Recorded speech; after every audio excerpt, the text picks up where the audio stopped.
بسم اللہ الرحمن الرحیم۔ کیا آپ جانتے ہیں کہ آج کا عالمی معاشی نظام کس بنیاد پر کھڑا ہے؟ یقیناً سود پر۔ ایسا نظام جس میں امیر مزید امیر اور غریب مزید مقروض ہوتا جا رہا ہے۔ لیکن سوال یہ ہے کہ کیا سود سے پاک نظام واقعی ممکن ہے؟ اور اگر ہاں تو اسے عملی طور پر کیسے نافذ کیا جا سکتا ہے؟ آج کی اس ویڈیو میں ہم اسی اہم موضوع پر بات کریں گے انشاءاللہ۔ اسلام نے سود کو سختی سے حرام قرار دیا ہے، کیونکہ سود انسان کو استحصال، ناانصافی اور معاشی عدم توازن کی طرف لے جاتا ہے۔ لیکن صرف یہ کہنا کافی نہیں کہ سود حرام ہے۔ اصل سوال یہ ہے کہ ہم اس کے بغیر نظام کیسے چلائیں۔ چلیے ہم بات کرتے ہیں کہ سود سے پاک نظام کو کیسے ختم کیا جائے۔ تو اس میں سب سے پہلا قدم ہے عوام میں شعور پیدا کرنا۔ جب تک لوگ سود کے نقصانات کو نہیں سمجھیں گے، وہ اس سے بچنے کی سنجیدہ کوشش بھی نہیں کریں گے۔ ہمیں سوشل میڈیا، مساجد، تعلیمی اداروں اور گھروں میں سود سے پاک معیشت کے فوائد پر بات کرنی ہوگی۔ دوسرا طریقہ ہوگا اسلامی بینکاری کو فروغ دینا۔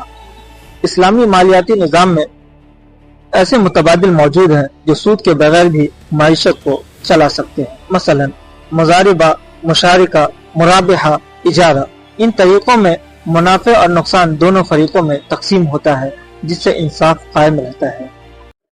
تیسرا طریقہ یہ ہوگا حکومتی کردار۔ حکومت اگر سنجیدگی سے مرحلہ وار سودی نظام کو کم کرے اور اسلامی مالیاتی اداروں کو مضبوط بنائے تو بڑی سطح پر تبدیلی ممکن ہے۔ قانون سازی اور شفاف نگرانی اس عمل کو کامیاب بنا سکتی ہے۔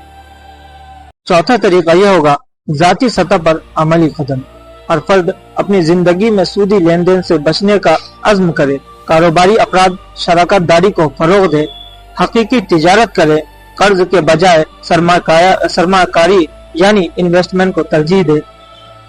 تبدیلی ہمیشہ فرد سے شروع ہوتی ہے۔ اور پانچواں طریقہ یہ ہو سکتا ہے زکوٰۃ اور سماجی انصاف۔ اگر زکوٰۃ کا نظام صحیح طریقے سے نافذ ہو جائے تو معاشرے کے کمزور طبقے کو سہارا ملے گا اور انہیں سودی قرض لینے کی ضرورت کم پڑے گی۔ سود سے پاک نظام ایک خواب نہیں بلکہ ایک قابل عمل حقیقت ہے، لیکن اس کے لیے شعور، عملی اقدامات، حکومتی تعاون اور سب سے بڑھ کر ہمارا ذاتی عزم ضروری ہے۔ اگر ہم سنجیدگی سے کوشش کریں تو ایک ایسا معاشرہ قائم ہو سکتا ہے جو عدل، برکت اور مساوات پر مبنی ہے۔ اگر آپ چاہتے ہیں کہ اسلامی معیشت پر مزید ویڈیوز آئیں تو سبسکرائب اور رائے اپنی ضرور دیتے جائیں۔